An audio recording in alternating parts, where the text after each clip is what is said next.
on, guys? We're here right after witnessing a stellar opening performance from Mizzou football from top to bottom, and I mean that in the most specific way possible, top to bottom. Literally everybody got a chance to contribute today in a 51-0 season opening victory over Murray State in what was the 6th largest home opener crowd for the football program. And it was an absolute barn burner to begin with. And Quinten, I want to ask you about the hot start that you got to witness. How was that? Yeah, they have literally never started as fast as they did. They scored 21 points in about 319 seconds. Mizzou football had never scored 21 points that fast in over 120 years of football. It started with a couple of quick touchdowns. Mizzou started with great field position each time. Then Toriano Pride housed a pick. His first pick as Mizzou Tiger going pretty well. And that really set the tone for the rest of the game. Corey Flagg said that the pick six specifically set the tone for the defense that we're going to talk about very shortly. Had a phenomenal game.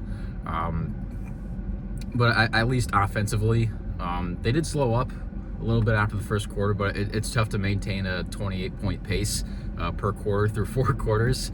But the hot start gave them enough of a cushion to where they could slow down, they could stagnate a little bit in the second quarter and beyond. But I was really impressed with how hot Mizzou came out of the gates, especially because over the past few years that hasn't really happened, even against the early season FCS opponents. So I think it was really great for them to start as fast as they did. And Adeen, I want to ask you about the offense specifically. Contributed well over 40 points. Brady Cook looked okay other than a few deep shots you might talk about here, but the running game specifically was really nice with Marcus Carroll and Nate Noel leading the way. So I want you to talk about that. Yeah, firstly with the offense, I think one of the main things that they talked about, all the coaches talked about, but specifically Coach Drink and Kirby Moore, were talking about how excited they were to really up the tempo this year and run a high-tempo offense that can run efficiently while being high-tempo, which obviously can be attributed to the helmet communication being added to college football this year, giving teams like Mizzou a lot more open opportunities when it comes to running high-tempo, because that area of miscommunication is a little bit minimized. Not completely gone, which we'll talk about later.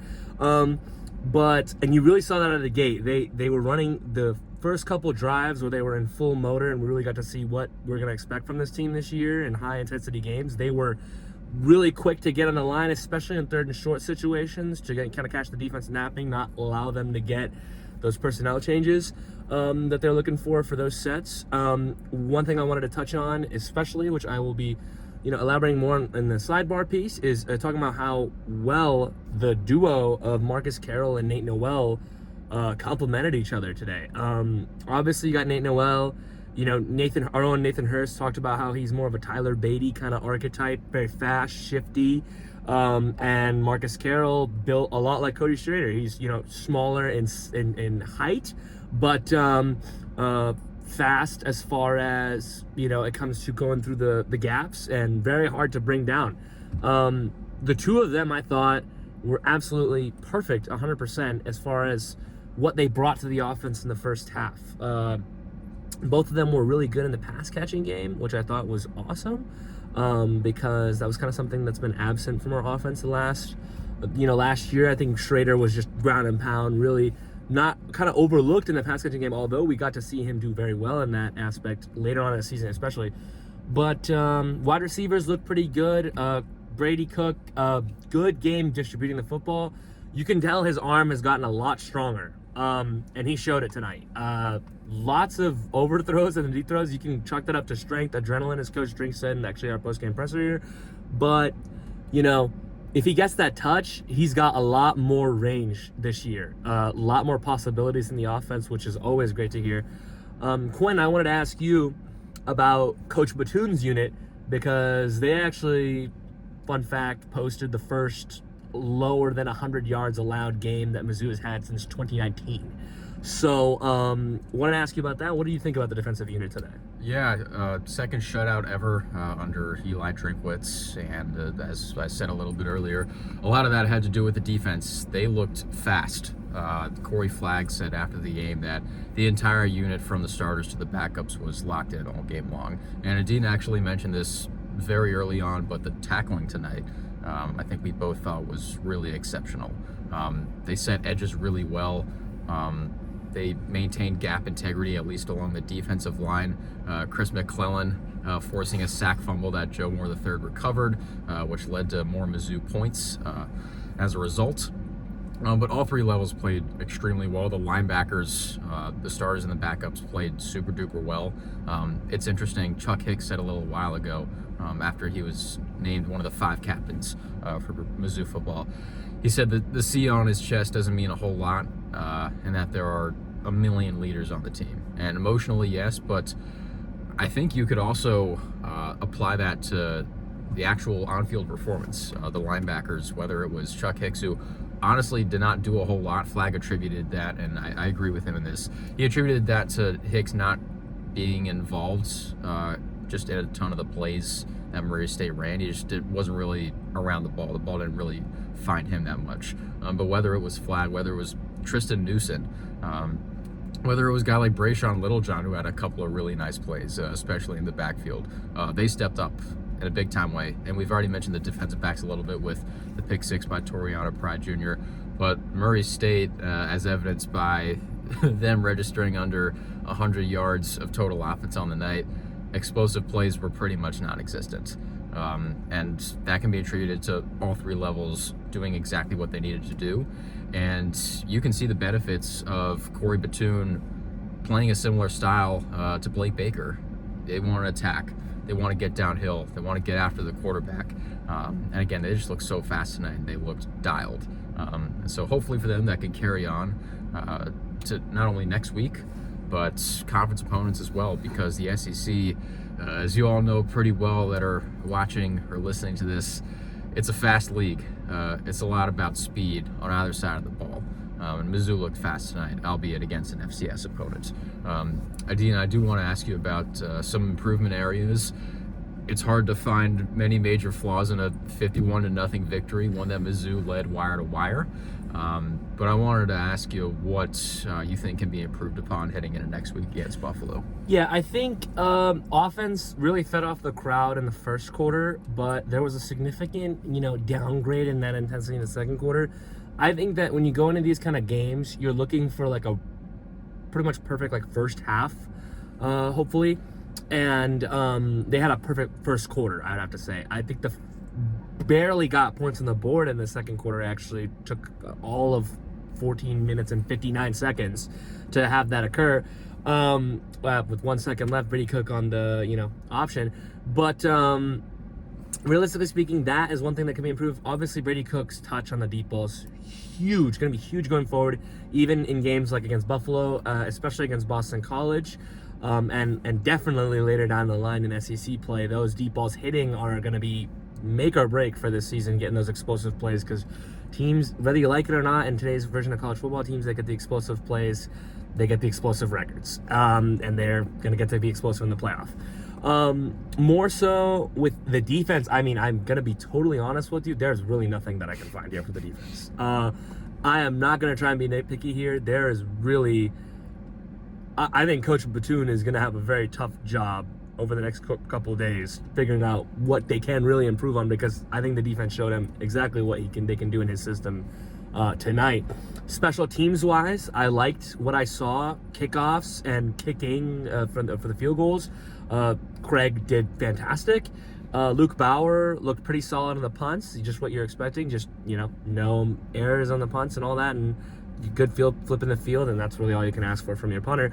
And offensively, the offensive line, I thought did pretty good in the first half. Both running backs averaging 5 yards a carry. Can't really say that's that's a first down. You average 5 yards a carry in a whole game and run the ball every play, you win the game. It's pretty simple. One thing I want to touch on the defense, I thought another pivotal play that actually Drink said was even more pivotal than the interception was a 4th and 1 stop on the first defensive drive.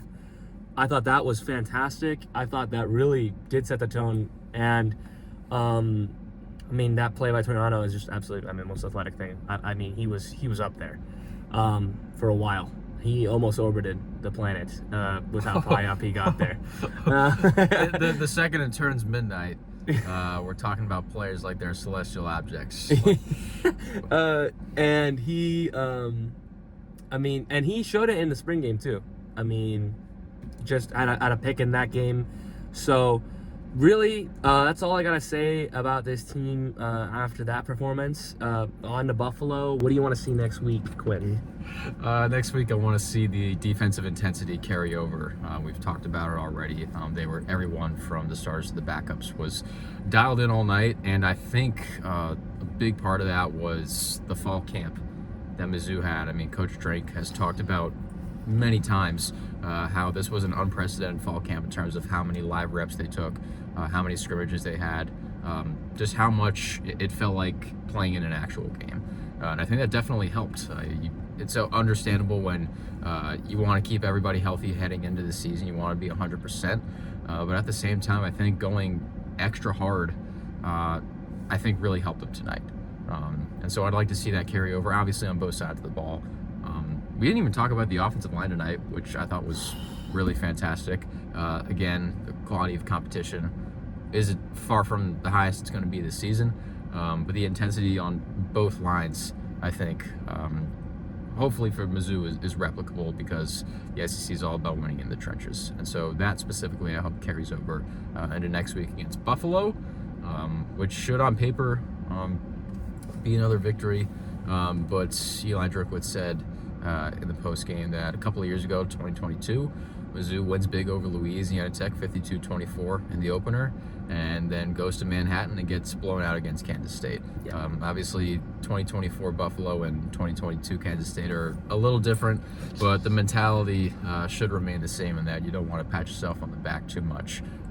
They want to keep improving it by the week, and they don't want to plateau at any point. So hopefully for the Tigers, they can keep that up. But for tonight, they can simply relish in victory, a big victory, an unprecedented victory for many reasons. Yeah. And, that's really all we got for you guys today. It's just, it's a start to hopefully something great. On to Buffalo, and I've been Adeen Rao. I'm Quinten and saying good night from beautiful Columbia, Missouri. Thank you, everyone, for tuning in to Rock M Radio, a proud partner of Fans First Sports Network. Rock M Radio is the official podcast network of Rock M Plus, a new and exciting subscription service provided by me and the other voices of Rock M Radio. Please take a few moments to head over to rockm.plus and sign up for an account today. The cost is only $5 a month, and the benefits include access to our live podcast, a subscriber-only message board, weekly newsletters, and more. If you enjoyed this episode of Rock M Radio and would like to see more just like it beamed directly into your personal device, make sure to click the subscribe button below and tell your friends. Our podcast feed is available through the Apple Podcast app for iPhone, Google Podcast app for Android, whatever app you listen to your podcast. You can also find Rock M Radio on Spotify. If you're looking for a podcast about your favorite team that is not the Missouri Tigers, Fan First Sports Network is your answer. A full podcast network loaded with the team-specific podcasts covering Major League Baseball, the NFL, NHL, NBA, MLS, and more. And we'll be back with more episodes of Rock M Radio coming to you soon.